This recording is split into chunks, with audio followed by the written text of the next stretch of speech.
According to a new report, Marjorie Taylor Greene, for the life of her, simply cannot stop violating federal campaign finance laws. Now, recently, Marjorie Taylor Greene, back in December actually, was fined $12,000. Ooh, big amount for a millionaire. Because she had violated, and she admits that she had violated campaign finance rules by appearing in an ad for a super PAC that she ran, Stop Socialism PAC.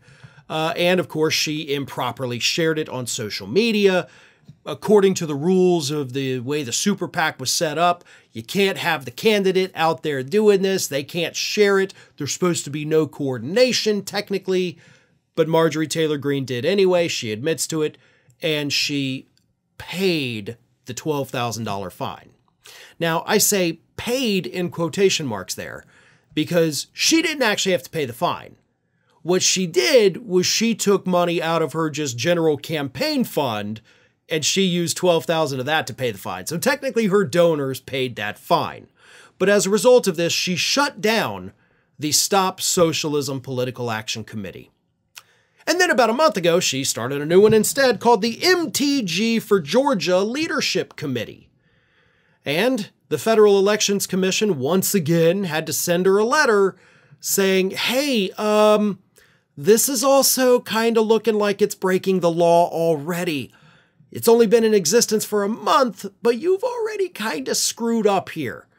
For starters, the FEC says, you can't put your name in the name of a political action committee if it supports your campaign.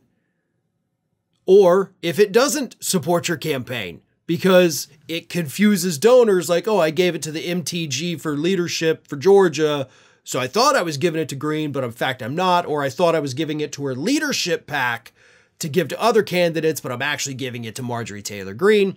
So the FEC told her, like, listen, you can't do this, so you've got to explain to us what exactly this political action committee is for, because you've set it up as a leadership PAC, which means the money is not going to be used for you, it's used for other people. But throwing your name in the title makes people think they're donating to you, when in reality, you're spending it on other candidates.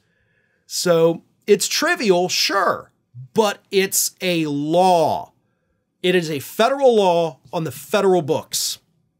And just like with her paltry little $12,000 fine for a woman who, according to the internet, is worth about $30 million, by the way, that's pennies. If the punishment for a crime is a fine, then that crime is only enforceable on poor people. And that's what we're looking at in this particular instance. According to the FEC, Marjorie Taylor Greene, numerous times now, has violated federal campaign funding laws. And the worst they do to her is say, give us $12,000. Oh, you don't have to pay out of your pocket. You just take it out of your donor money. We just want a little money here. All right, you're good to go. How is that a thing? You think there's any federal law you could break where the federal law enforcement agency would just be like, yeah, what you got on you? Give me that and we'll just call this even here. No. Politicians play by a different set of rules. The more money you have, the less the rules apply to you. And that's what we're seeing here. This is not just about Marjorie Taylor Greene. This is about every single person, Republican or Democrat, that violates these campaign finance laws on the regular. They violate their own rules about insider trading and stock trading and whatnot. And they pay a $200 fee for doing that. They make hundreds of thousands of dollars in the stock market, don't report it on their disclosures, and then they sometimes have to pay the $200 fee, but most of the time the ethics committee just waives it and they pay nothing for violating the law.